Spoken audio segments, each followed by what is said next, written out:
Hello and welcome to Living History UK. And in this episode, we're going to take a look at the British rifle section of World War II, starting with 1940 and comparing and contrasting it to that of 1945. I am, of course, as ever, joined by Mr. Peter Neal and introducing, for the very first time, Mr. Dominic Blythe. Your love is like an ocean ready to take sail, swept by current, swallowed by a wave. Take heed, they'll say, no, no need to get out, just stay on a lovely holiday. At the dawn of the 1920s, the British Army was at a major crossroads when it came to developing the doctrine used by its infantrymen. The First World War had shown that mechanised warfare was the way forward, and that the infantrymen, to be able to exploit effectively gaps in the enemy lines, will need to keep up with the new cavalry, the tank. I am the section commander. I'm armed with a rifle, 50 rounds of SAA and carry a monocular. My role is to command the section in the field. I am the Lance Corporal. In lieu of the Corporal, I command the section. I'm armed with a rifle and 50 rounds of SA. So, at the start of the war, the British Army was issued with this. This is the SMLE, or Short Magazine Lee Enfield. It was with this rifle the British Army used during the First World War also.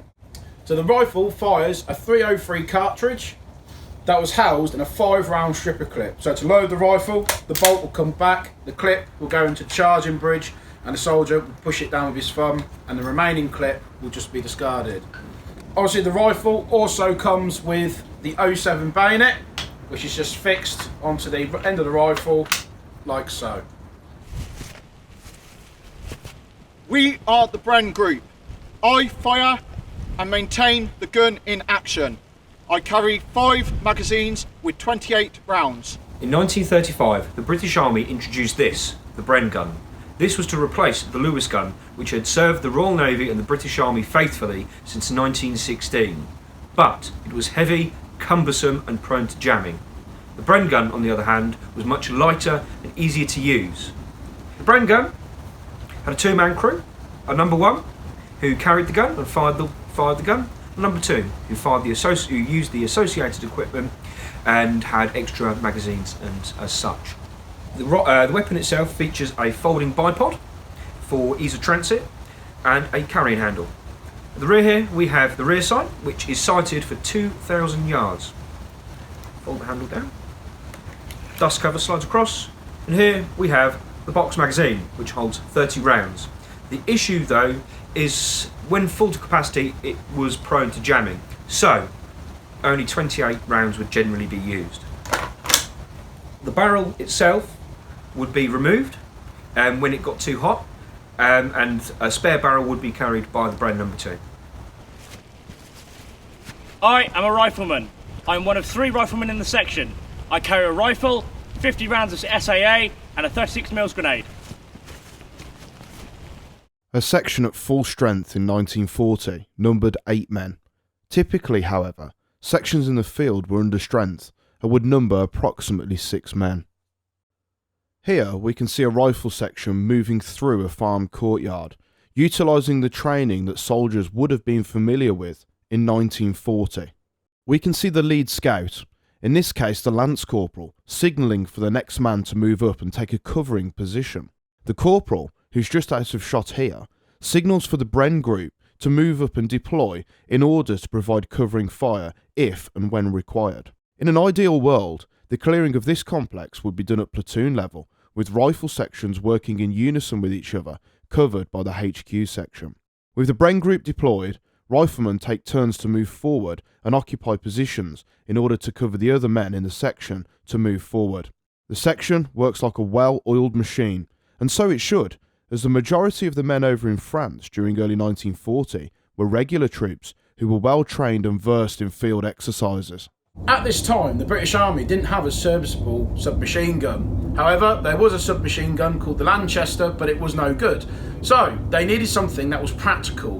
They got speaking to the Americans, and the Americans had a serviceable submachine gun, which was this.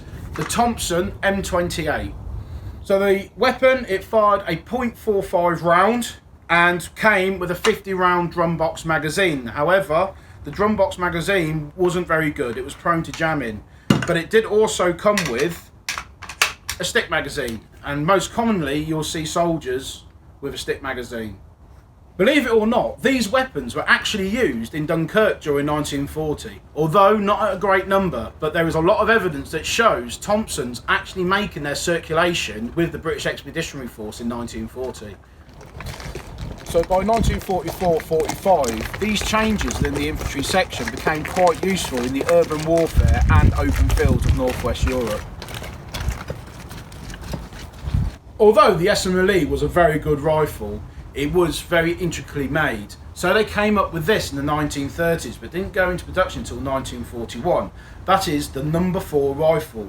So all intents and purposes, it's an SMLE, but it's been made a lot simpler. So points to note are the sight system. So there's no sight halfway down the barrel anymore. It's now a rear sight aperture with a foresight aperture, and also the foresight has now been more simply produced. And obviously along with that, the bayonet has changed as well. So it's no longer the 07 sword bayonet, it's now just a pig sticker, what become known as a pig sticker, which would just fasten onto the end like so. Loading the rifle is exactly the same as the SMLE, where you take a 5 round clip magazine and place it into the charging bridge, push the rounds down, take away the clip. By 1944, the section has now changed in the sense of they're trying to operate as 10-men sections where they can. Also, each soldier is being issued with entrenching equipment, such as picks and shovels. But the other notable thing as well at this time is the gun group. So as before, the Bren Gun and the number 2 operated within the section itself. But now, it's the number 1 who fires the Bren, the number 2 who assists, but it's now commanded by the Lance Corporal. So now he commands what will become known as the gun group. Owing to the fact that the Thompson submachine gun was incredibly expensive to manufacture and purchase from America, Britain had a great need for a domestically produced submachine gun. And that is where we have this, the Sten gun. This particular one is a Mark II Sten gun introduced around 1942. It had a 30 round stick magazine for 9mm rounds, unusually fitted onto the side of the weapon. It was suggested to not hold the weapon by the magazine, as this would cause issues with the feeding, so instead would be held at the front as such. By 1944, the British rifle section numbered 10 men, but more often than not, the average section fielded under strength, with an average working number of between 6 and 8 men. Equipped with their pig stickers, the British troops became accustomed to clearing buildings and streets, and here we can see a rifle section preparing to clear a building. Half of the section moves around the left of the building, and not knowing whether there are any signs of life inside or if there are enemies or civilians inside, they show caution and approach with bayonets fixed. For the average British soldier of 1944, clearing buildings would have been bread and butter to them. Clearing the outbuildings at the rear, the second half of the section, which includes the corporal armed with his Sten, approaches the front door around the right hand side of the building, eventually linking up with the rest of the section. The corporal consolidates the section's position, does a head count, and seeks any injuries or persons sighted. After 1945 until the early 1980s, the British infantry section has remained more or less unchanged. It was only with the introduction of the SA-80 in the mid-1980s as the infantry section finally changed and morphed into what we know it is now. Thanks for watching this episode from Living History UK. Hope you found it educational and informative. Make sure you like, comment, share and subscribe. And until next time, keep history alive. Your love is like an ocean ready to take sail. Swear